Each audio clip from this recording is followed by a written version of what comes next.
President, først trekke fram det som saksordfører sa om at Stortinget var informert om denne prosessen med flere anledninger. Ja, president, 3 anledninger er Stortinget informert om denne saken. I alle 3 anledninger er det Stortinget selv som har tatt initiativ til det, gjennom 2 interpellasjoner og et felles krav fra opposisjonen om at helseministeren må komme og redegjøre for situasjonen.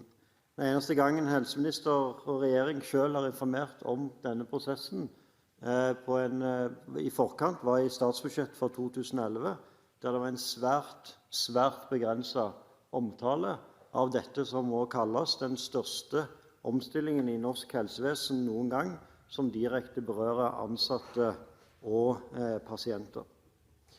Forslagene som er fremmet fra opposisjonen forslag som har som hensikt i å bidra til at en kan lykkes med etablering av Oslo universitetssykehus som et av de fremste sykehusene i Nord-Europa for å ta vare på og videreutvikle et unikt medisinsk faglig miljø i Norge.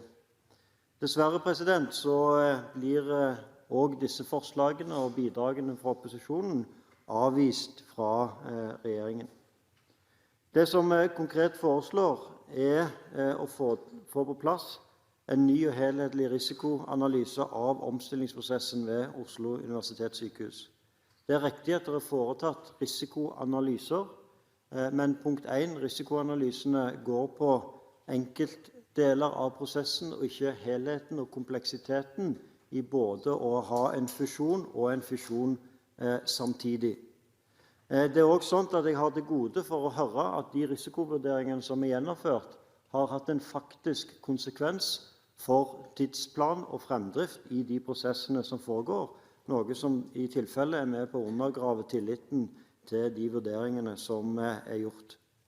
Det andre, president, at opposisjonen også er tydelig på at hvis risikoanalyser bidrar til behov for å stoppe opp, tenke seg om på ny, få en ny start, så ønsker jeg at regjeringen skal komme tilbake igjen til Stortinget med eventuelle behov for økonomiske bidrag hvis det krever det.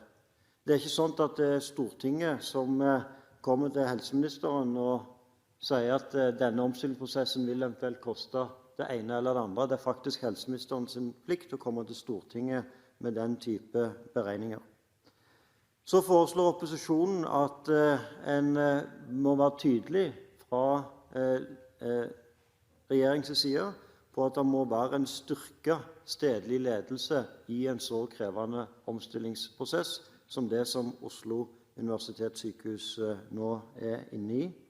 Det er helt åpenbart fordi at den type omstillinger innebærer en høy risiko.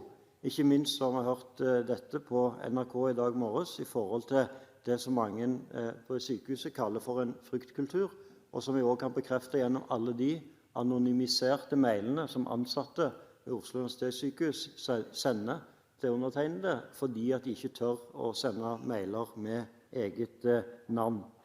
Årsaken til dette er selvfølgelig en kombinasjon av en krevende omstilling, der en også skal ned i antall stillinger, derfor mange frykter for eget arbeid, og dermed også redde for å gi beskjed. Og det, president, er livsfarlig i en omstillingssituasjon som kan gå ut over pasientsikkerheten.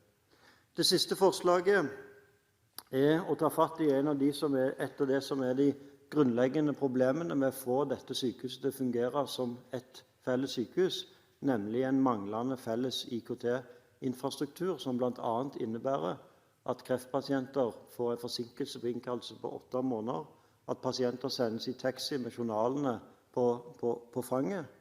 Vårt bidrag der er å foreslå det samme som Stoltenberg I-regjeringen gjorde overfor kommunene når det gjaldt behovet for å investere mer i skolebygg i kommunene, nemlig å etablere en rentekompensasjonsordning.